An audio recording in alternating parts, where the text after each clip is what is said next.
একটা হাফ লাগে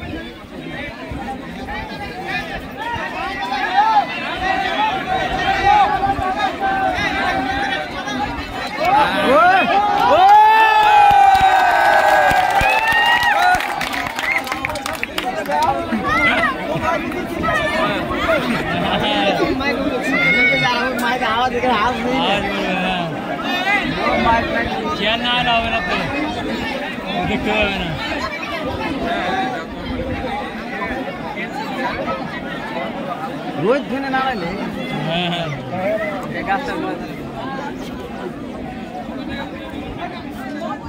এবার নিচে হানি দেখেন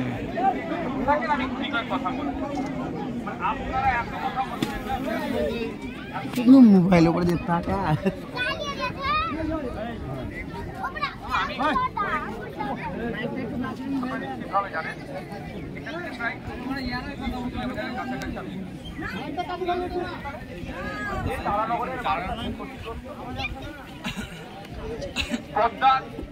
ভাঙনে তাদের জমি জায়গা বসত বাটি আজকে পদ্মা গর্ভে তলিয়ে যাচ্ছে।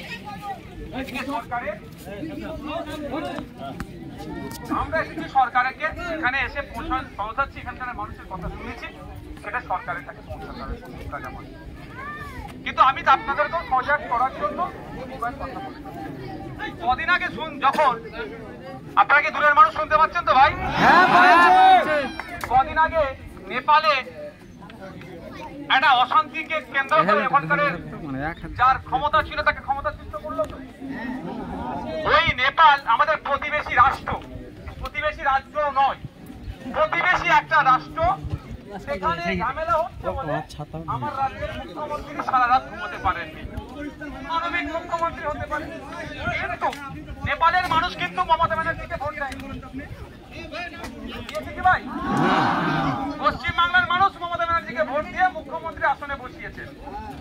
তাহলে আমরা তারানগরের মানুষ রাত 12টার সময়, রাত 1টার সময়, রাত 11টার সময় ঘুমাচ্ছিল, তড়িঘড়ি করে উঠে তার বাড়ির কোলের বাচ্চাটাকে নিয়ে জায়গা বাসস্থানকে ছেড়ে আজকে স্কুলে প্রায় 2 মাস ধরে অবস্থান করছে। মুখ্যমন্ত্রী কিভাবে শান্তির ঘুম ঘুমাচ্ছে ভাই?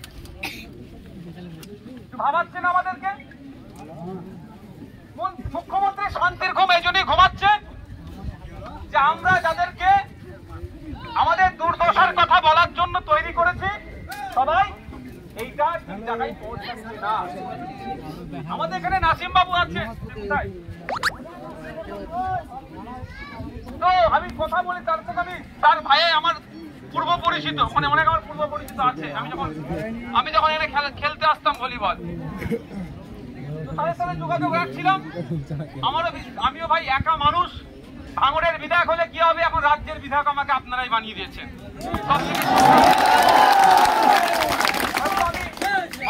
অনেকদিন ধরেই ভাঙন চলছে, আমি এসে পৌঁছাইনি, কিন্তু আমি আজকে এসেছি। আপনাদেরকে গুটি কয়েক কথা আমি বলবো।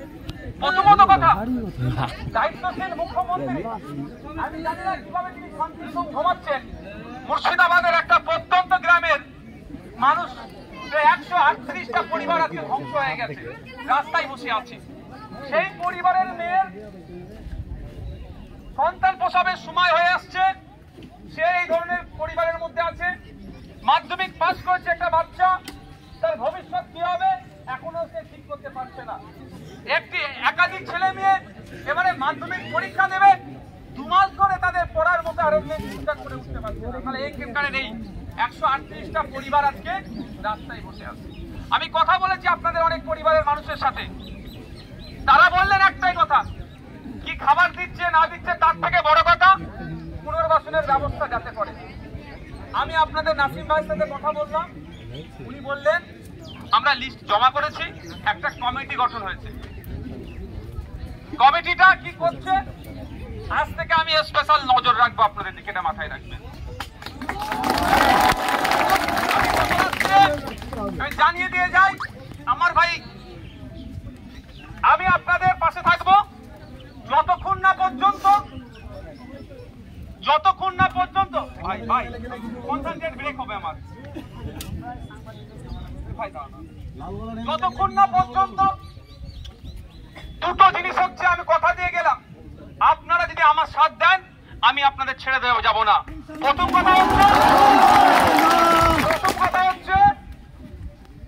কথা যাদের গঙ্গা ভাঙনে, যাদের পদ্মা ভাঙনে, যাদের পদ্মা গর্ভে যাদের বাড়ি চলে গিয়েছে, পুনর্বাসনের ব্যবস্থা যতক্ষণ না সরকার করছে আমি আপনাদের সাথে লেগে থাকবো। যদি সরকার মনে করে যে এদের সাথে কেউ নয়, এদের পাশে কেউ নয়, একটা কথা মনে রাখবেন, আপনাদের পাশে আপনার ছোট ভাই নওশাদ আছে। আমিও অপেক্ষা করছি। আজকে এসে শুনলাম গতকাল থেকে নাকি 20 জন 25 জন করে বিডিও অফিসে ডাকছে, এটাকে ভেরিফাই করছে। ওয়েল এন্ড গুড, কোনো সমস্যা নাই, ভেরিফাই হোক, তাতে আমাদের কোনো বিতর্ক নয়। কিন্তু ভেরিফাই করার পরে আমরা খোঁজ নিয়েছিলাম, মালদাতে বৈষ্ণব নগর আছে না, বৈষ্ণব নগর, তো ওখানে পাট্টা দেওয়ার ক্ষেত্রে বৈষম্যমূলক আচরণ হয়েছে। এখানে যদি ওই রকম বৈষম্যমূলক আচরণ হয় কিন্তু ছেড়ে কথা আমরা বলবো না।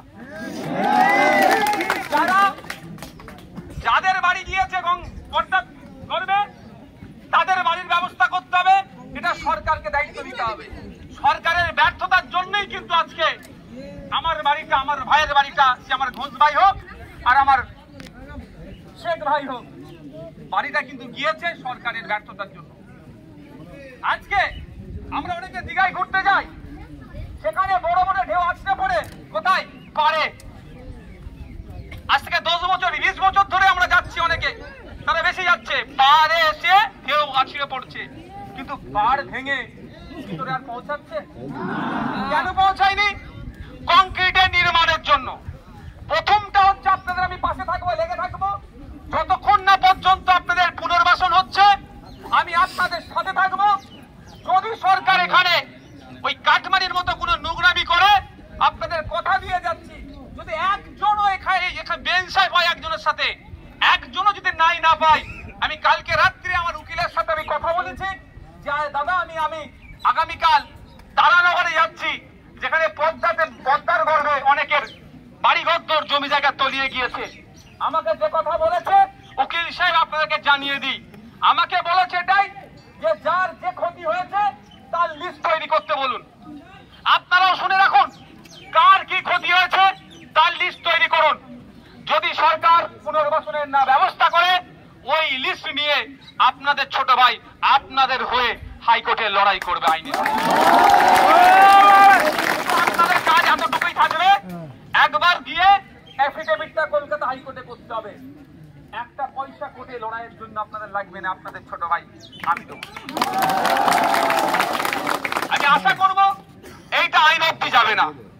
কি বললাম? আইন অবধি যাবে না।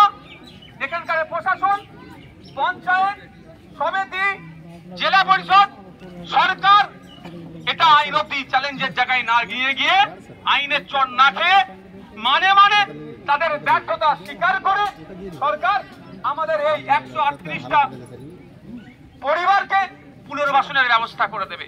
আর এর মধ্যে একটা যদি বাদ পড়ে, আপনারা কেউ আতঙ্কিত হবে।